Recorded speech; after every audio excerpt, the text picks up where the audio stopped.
Hello friends, मेरा नाम है मनीष ठाकुर और मैं एक लेबोरेटरी टेक्नीशियन हूँ। आज की इस वीडियो में मैं आपको फिज़िकल एग्जामिनेशन ऑफ यूरिन के बारे में बताने वाला हूँ, जो कि एक यूरिन एनालिसिस का ही टॉपिक है। यदि आपने यूरिन एनालिसिस का इंट्रोडक्शन वाला पार्ट नहीं देखा है तो उसका लिंक मैं डिस्क्रिप्शन में दे दूँगा। आप पहले उस वीडियो को देखें, उसके बाद इस वीडियो पर आए, ताकि सारा जो मैटर है आपको कम्प्लीटली समझ में आ सके। तो चलिए स्टार्ट करते हैं हमारा आज का topic, physical examination of urine. इसमें हम यूरिन एनालिसिस में जो भी फिज़िकल एग्जामिनेशन होता है यूरिन का, उसके बारे में हम चर्चा करेंगे।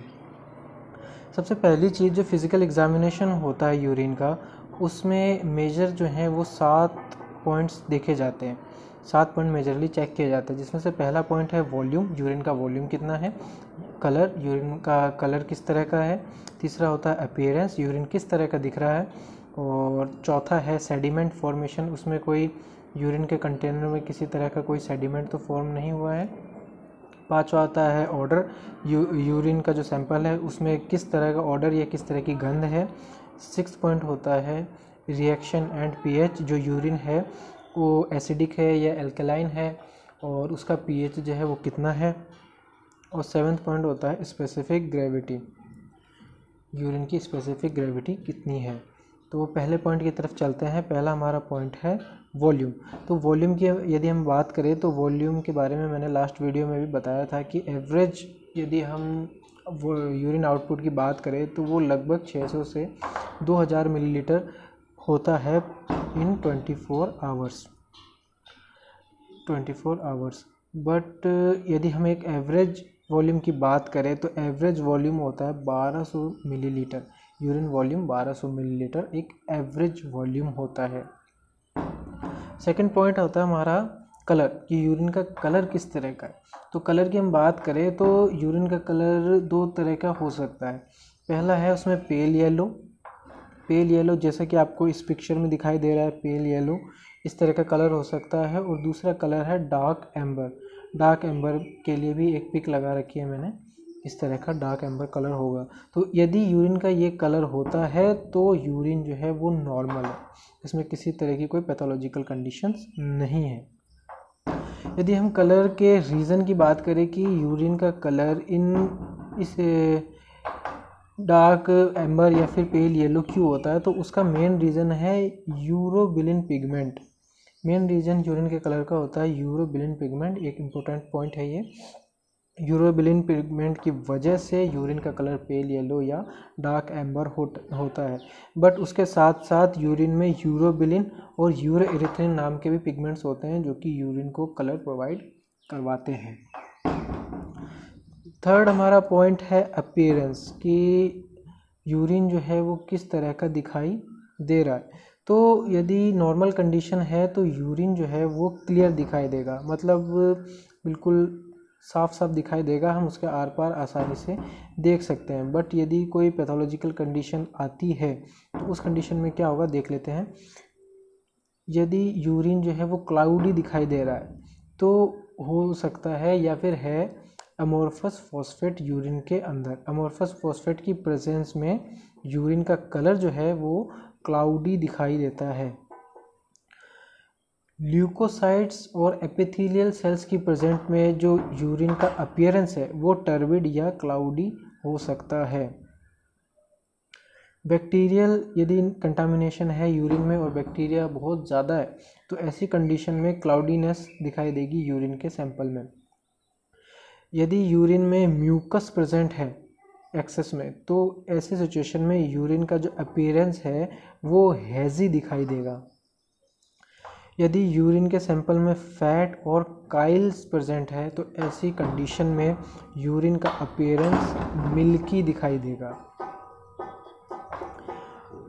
और यदि यूरिन के सैंपल में रेड ब्लड सेल्स प्रेजेंट होते हैं तो ऐसी कंडीशन में इसका कलर जो है वो स्मोकी दिखाई देता है।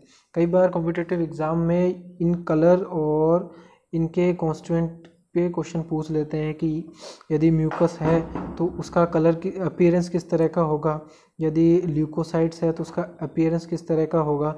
इस तरह के क्वेश्चन कॉम्पिटिटिव एग्ज़ाम में ज़्यादातर पूछ लिए जाते हैं। फोर्थ पॉइंट है फिजिकल एग्जामिनेशन का, वो है सेडिमेंट फॉर्मेशन। सेडिमेंट आपको पता है कि कंटेनर के बॉटम में सेडिमेंट बनते हैं, कुछ कॉन्स्टेंट जो है वो उनका प्रेसिपिटेशन होने की वजह से सेडिमेंट बन जाते हैं। तो सेडिमेंट फॉर्मेशन जो है वो बॉटम ऑफ कंटेनर में, यूरिन का जो कंटेनर होगा उसके बॉटम में होंगे। किस सिचुएशन में होंगे?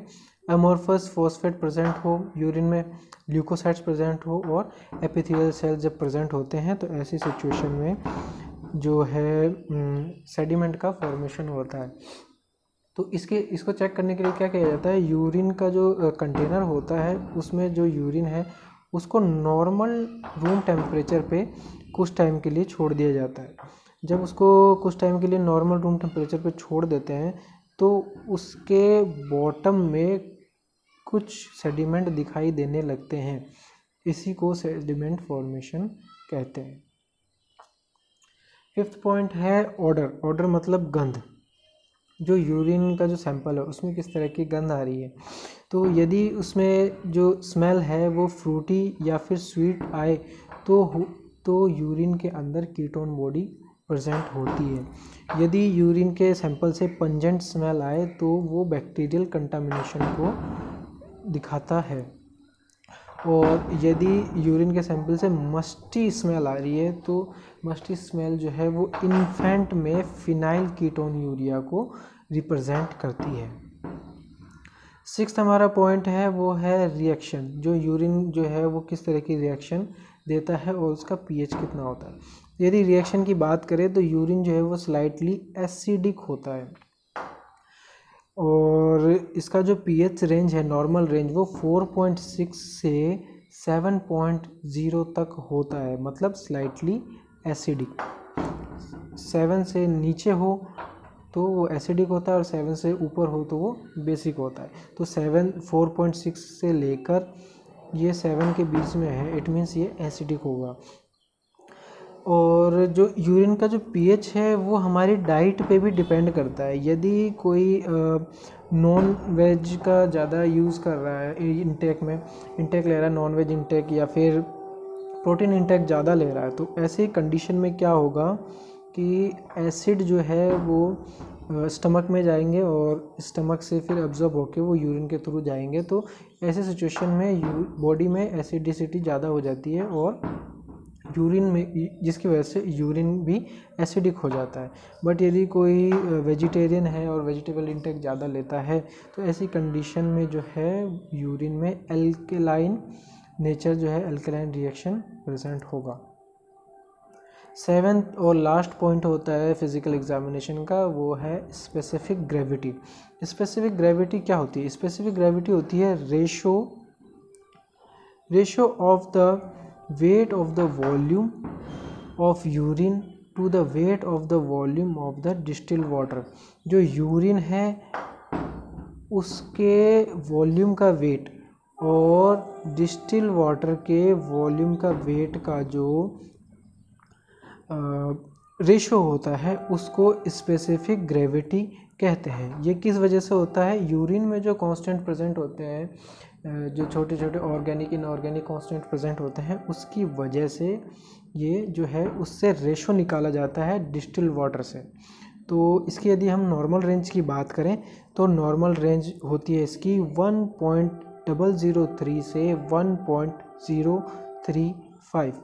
ये याद रखने वाली चीज़ है कि नॉर्मल यूरिन का जो स्पेसिफिक ग्रेविटी होती है वो होती है 1.003 से 1.030। आज की इस वीडियो में इतना ही। आने वाली नेक्स्ट वीडियो में हम केमिकल एग्जामिनेशन की बात करेंगे, केमिकल एग्जामिनेशन ऑफ यूरिन, और उसके नेक्स्ट वीडियो में हम माइक्रोस्कोपिक एग्जामिनेशन ऑफ यूरिन की बात करेंगे। दोस्तों, यदि ये वीडियो आपको पसंद आई है तो इस वीडियो को लाइक करें और अपने मेडिकल लैब टेक्नोलॉजी के जो फ्रेंड्स हैं उनमें शेयर करें, और जो भी आपके क्वेरीज़ या क्वेश्चंस हो उसको आप कमेंट में पूछें। आपने मेरी इस वीडियो को इतना अपना वैल्यूएबल टाइम दिया, इसके लिए थैंक यू सो मच।